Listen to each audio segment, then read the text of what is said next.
نحمدہ و نصلی علی رسولہ الکریم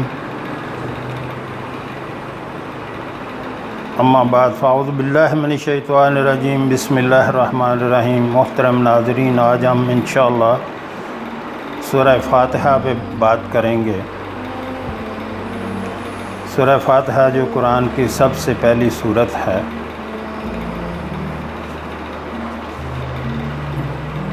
الحمدللہ رب العالمین، سب تعریفیں اللہ کے لیے جو پالنے والا ہے سارے جہاں کا، الرحمن الرحیم، بے حد مہربان نہایت رحم والا، مالک یوم الدین، روز جزا کا مالک، ایاک نعبد و ایاک نستعین، تیری ہم بندگی کرتے ہیں، تجھ سے مدد چاہتے ہیں، اہدنا الصراط المستقیم، بتلا ہم کو سیدھی راہ، صراط الذین انعمت علیہم،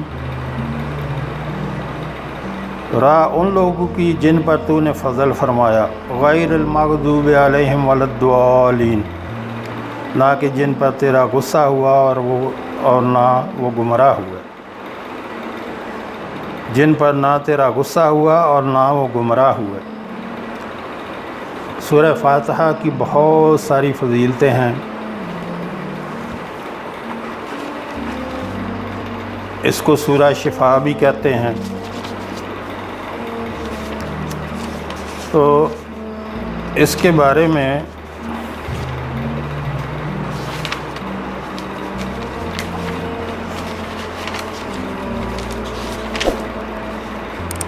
سورہ فاتحہ کے فضائل اور خصوصیات۔ سورہ فاتحہ کو قرآن کریم میں بہت سی خصوصیات حاصل ہیں۔ اول یہ کہ قرآن اسی سے شروع ہوتا ہے، نماز اسی سے شروع ہوتی ہے، اور نزول قرآن کے اعتبار سے سب سے پہلے جو مکمل صورت ہے وہ یہی نازل ہوئی جو سورہ فاتحہ ہے۔ سورہ اقرا، سورہ مزمل اور سورہ مدثر کی چند آیات ضرور اس سے پہلے نازل ہو چکی تھی، مگر مکمل صورت سب سے پہلے سورہ فاتحہ نازل ہوئی۔ جن صحابہ کرام سے سورۃ فاتحہ کا اول نزول یعنی سب سے پہلے نازل ہونا منقول ہے، ان کا مطلب غالباً یہی کہ پوری صورت اس سے پہلے کوئی صورت نازل نہیں ہوئی۔ شاید اسی وجہ سے اس صورت کا نام فاتحہ الکتاب رکھا گیا۔ دوسری خصوصیت یہ ہے کہ یہ صورت ایک حیثیت سے پورے قرآن کا متن ہے اور سارا قرآن اس کی شرح ہے۔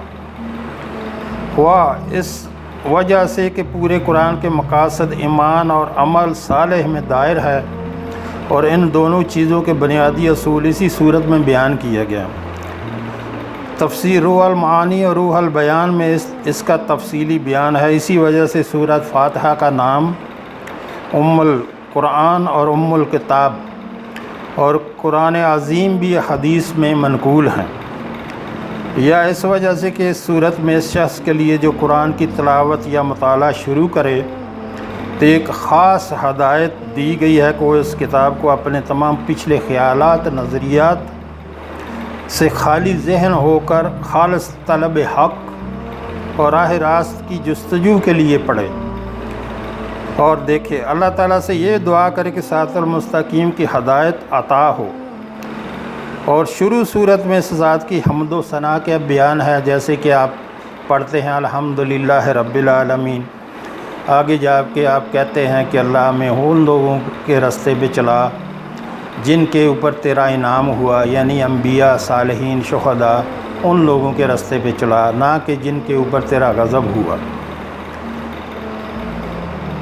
جس کی بارگاہ میں یہ درخواست پیش کرتا ہے۔ اسی درخواست کا جواب پورا قرآن ہے۔ پھر آگے اللہ تعالیٰ جواب میں آپ کو ایک قرآن پورا عطا کرتا ہے۔ جب آپ دعا کرتے ہیں کہ اللہ ہمیں ان لوگوں کے راستے پہ چلا جن لوگوں کو پہ تیرا انعام ہوا، تو پھر اللہ تعالیٰ اس کے جواب میں آپ کو پورا قرآن دیتا ہے کہ یہ وہ کتاب ہے، یہ جن لوگوں نے اس پہ عمل کیا ان پہ میرا انعام ہوا، اور جن نے اس کو چھوڑا ان پہ میرا غضب ہوا۔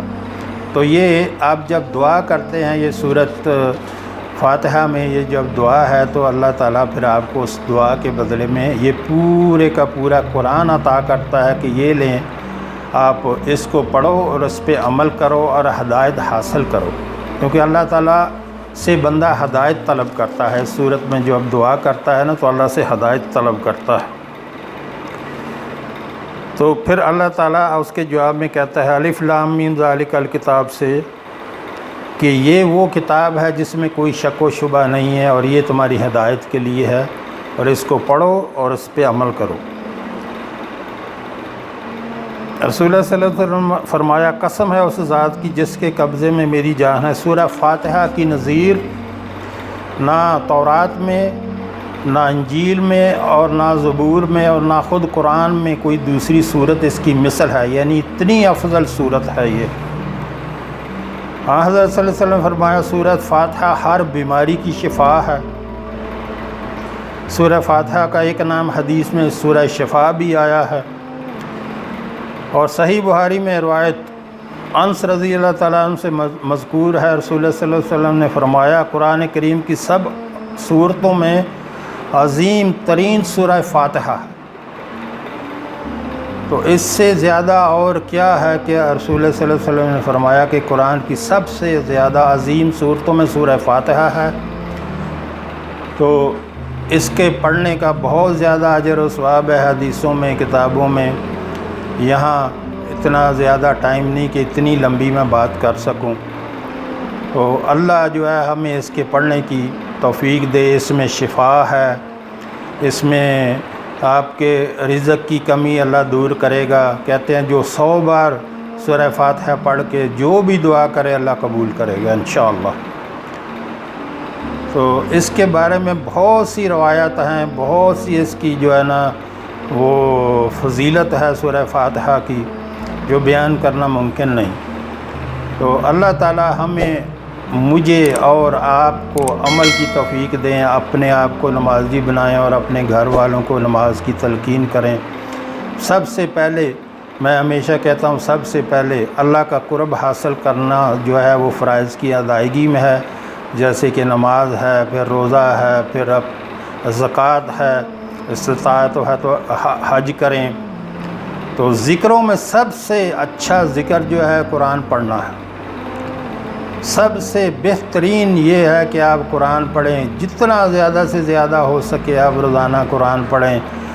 10 آیات پڑھنے والا غافلین میں سے نہیں لکھا جاتا، 100 آیات پڑھنے والا قانتین میں سے لکھا جاتا ہے، اور 1000 جو ہے وہ رات کو پڑھ کے سونے والا وہ اللہ تعالیٰ کے خاص خزانوں کا مالک لکھا جاتا ہے۔ میرے لیے بھی دعا کریں اور اپنے لیے بھی دعا کریں، اور اپنے آپ کو نمازی بنائیں، اور خاص جو ہے فرائض کی انجام دہی کا اہتمام کریں، نماز کی پابندی کریں، خود اپنے بچوں کو بھی کروائیں، اور نماز، روزہ، زکوٰۃ یہ چیزیں جو ہیں یہ اللہ کے بہت نزدیک جو ہے کرتی ہیں بندے کو، یعنی فرائض کی ادائیگی سب سے زیادہ اللہ کو جو محبوب ہے، اور اپنا اس سے زیادہ بندہ اللہ کا قرب حاصل کرتا ہے۔ اللہ مجھے اور آپ کو عمل کی توفیق دے۔ وآخر دعوانا الحمدللہ رب العالمین۔